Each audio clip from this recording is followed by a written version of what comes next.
Bonjour les amis. La modeste gamme de groupe motopropulseur commence par un moteur 4 cylindres de 2,7 litres développant 188 ch, 1 ARF. En termes de caractéristiques dynamiques, le V6 atmosphérique de 3,5 litres, 2 GR fait 277 chevaux, est de loin préférable. Le mécanisme de distribution de gaz des deux moteurs est entraîné par une chaîne. Cela durera au moins 250 à 300 000 km. Tous les moteurs ont reçu un système exclusif de calage variable des soupapes dual VVTi pour les soupapes d'admission et d'échappement. Malheureusement, plus près des 100 000 km, la goupille de verrouillage de l'embrayage VVTi s'use et du bruit apparaît. Au début, seulement après le démarrage d'un moteur froid, et après un certain temps, le son caractéristique ne s'arrête pas même après l'échauffement. Plus tard, l'accouplement a été modifié, mais la pièce modernisée recommence un jour à faire du bruit. Dans les voitures de 2009 à 2010, l'élément en caoutchouc du tuyau d'huile du système VVTi fuyait souvent. Plus tard, il a pris vie en le réalisant entièrement en métal. Après 100 à 150 000 km, le radiateur du système de refroidissement commence de temps en temps à fuir. Les versions de base avec une unité de 2,7 litres, RX 270, sont à traction unique, avec un essieu avant entraîné. Seul le RX 350 était doté d'une transmission intégrale. Le système de traction intégrale du PX fonctionne très bien. Mais sa tâche principale est d'assurer la sécurité sur les routes mouillées et enneigées, et non de surmonter les terrains boueux. Les roues arrière sont connectées lorsque les roues avant patinent à l'aide de l'embrayage électromagnétique JTECT.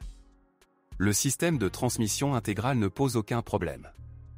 Les moteurs sont associés à une transmission automatique à 6 vitesses et 1 U660F.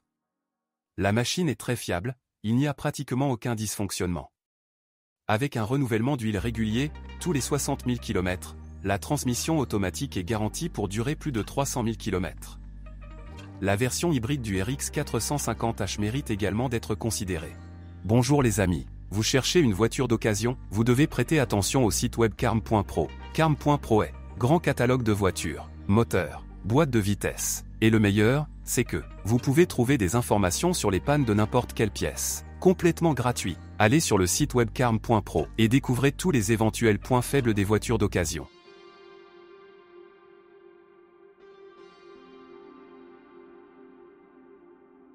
Il utilise la technologie hybride Synergy Drive développée par Toyota. Le système comprend un V6 de 3,5 litres, 2 moteurs électriques, un pour chaque essieu, une boîte de vitesse planétaire à variation continue et une puissante batterie haute tension. La puissance totale des deux moteurs électriques, avant et arrière, est de 183 kW, 249 chevaux, et le couple maximal est de 335 Nm. Cependant, les caractéristiques de puissance du moteur à combustion interne, 245 chevaux, et du moteur électrique ne peuvent pas être simplement résumées. Les propriétaires de versions hybrides du RX apprécieront le principal avantage, le silence. Au début du mouvement, les moteurs électriques avant et arrière sont activés. À mesure que la vitesse augmente et que les batteries s'épuisent, le moteur à essence entre en action.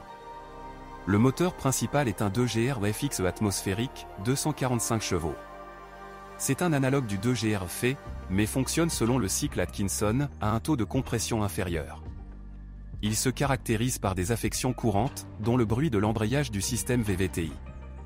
De plus, dans les hybrides de 2009 à 2010, l'échangeur de chaleur EGR grillait souvent. Il y avait également des erreurs indiquant un dysfonctionnement du capteur d'oxygène installé après le catalyseur. Toyota a admis plus tard que le défaut était un mauvais contact sur les fils du connecteur. Le capteur défectueux a été remplacé sous garantie. Lorsque les roues avant patinent, les roues arrière sont activées, entraînées par un deuxième moteur électrique. Une boîte de vitesse planétaire à variation continue, qui fonctionne sur le principe d'un variateur, se charge de transmettre le couple au RX 450h. Cela ne pose aucun problème.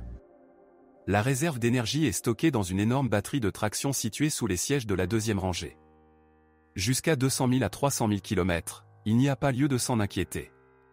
En cas de panne, les artisans, même sur le précédent RX 400h, ont appris à restaurer la fonctionnalité de la batterie en remplaçant les cellules défectueuses, blocage de bloc.